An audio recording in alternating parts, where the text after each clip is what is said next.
شروع کرتی ہوں اللہ تعالیٰ کے نام سے جو بڑا مہربان اور نہایت رحم کرنے والا ہے۔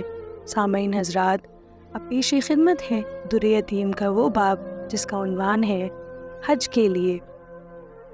سب جانتے ہیں کہ نماز، روزہ، زکوٰۃ اور حج اسلام کے بنیادی اور اہم ترین فرائض ہیں۔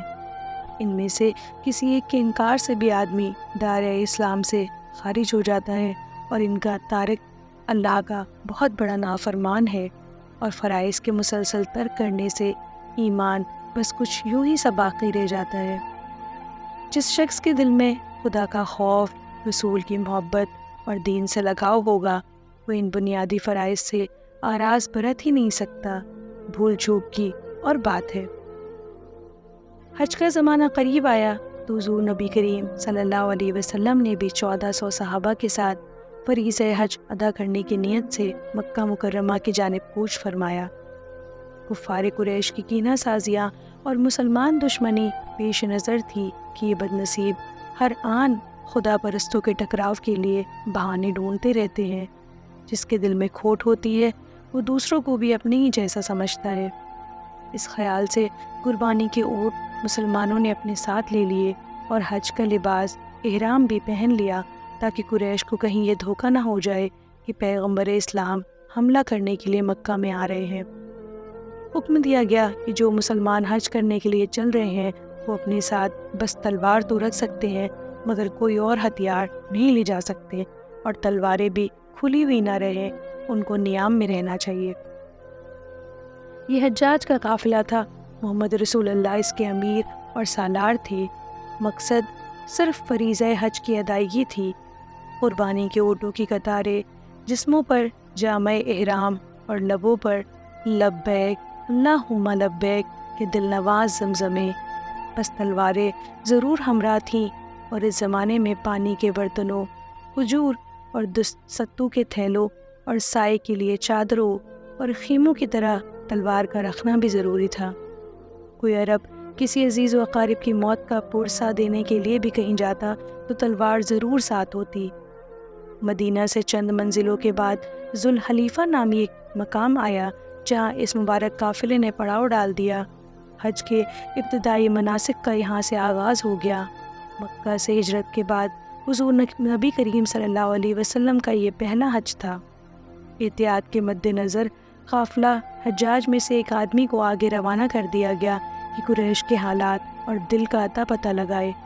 ذوالحلیفہ سے چل کر عفان پر جب توحید پرستوں کا یہ قافلہ پہنچا تو پیغمبر کی زبانی اطلاع ملی کہ قریش تو اس خبر کو سن کر آگ بگولا ہو گئے۔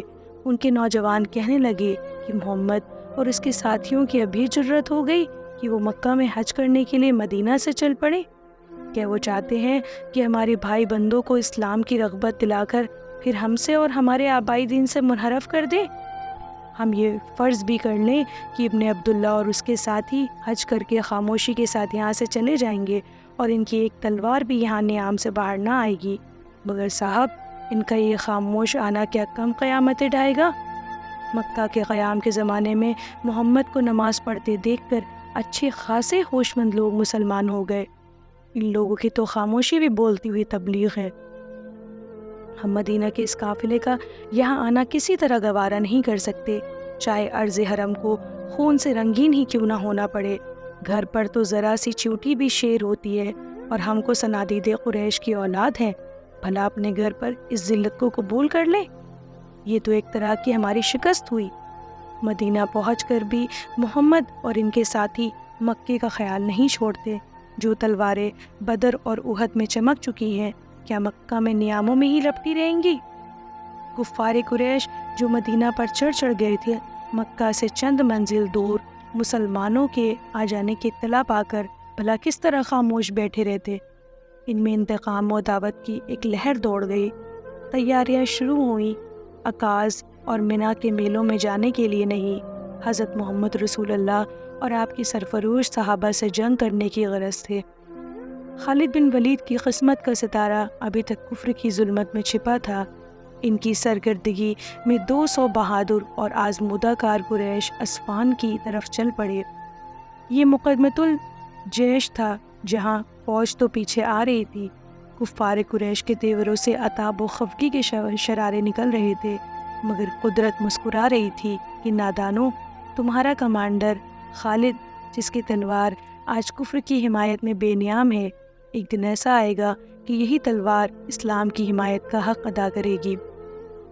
رسول اللہ کو کافروں کے نقل و حرکت اور ان کے ارادوں کی اطلاعیں ملتی رہتی تھیں، اور قریش کے بھی آدمی لگے ہوئے تھے جو یہاں کی اطلاعیں ان کو جا کر دیتے۔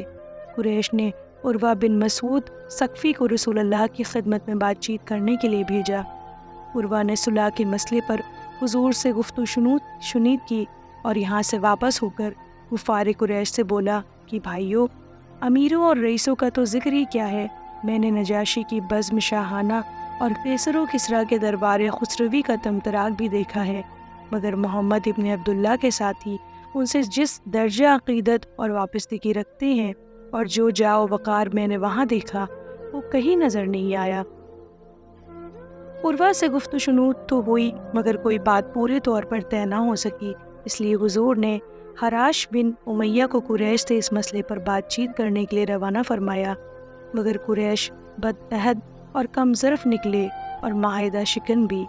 سفیروں اور ایلچیوں کا اس دور جاہلیت میں بھی احترام کیا جاتا تھا، لیکن یہ لات و حبل کے پجاری تھے، خدا ناشناس، نامنصف، ظالم اور چھچورے بھی۔ انہوں نے پہلے تو سفیر نبوت کی سواری کے اونٹ کو ہلاک کر دیا، پھر خود ان کے ساتھ بھی یہی سلوک کرنا چاہتے تھے۔ وہ تو کچھ قبیلوں کے لوگوں نے بیچ میں آ کر بلکہ مزاحم ہو کر انہیں بچا لیا، ورنہ ان کی جان جانے میں کوئی کسر نہ رہی تھی۔ ابھی گفت و شنید کا سلسلہ ختم نہ ہوا تھا، مگر قریش سے ضبط نہ ہو سکا کہ انہوں نے اپنی فوج کا ایک دستہ مسلمانوں کے اس قافلے پر حملہ کرنے کے لیے مکہ سے روانہ کر دیا۔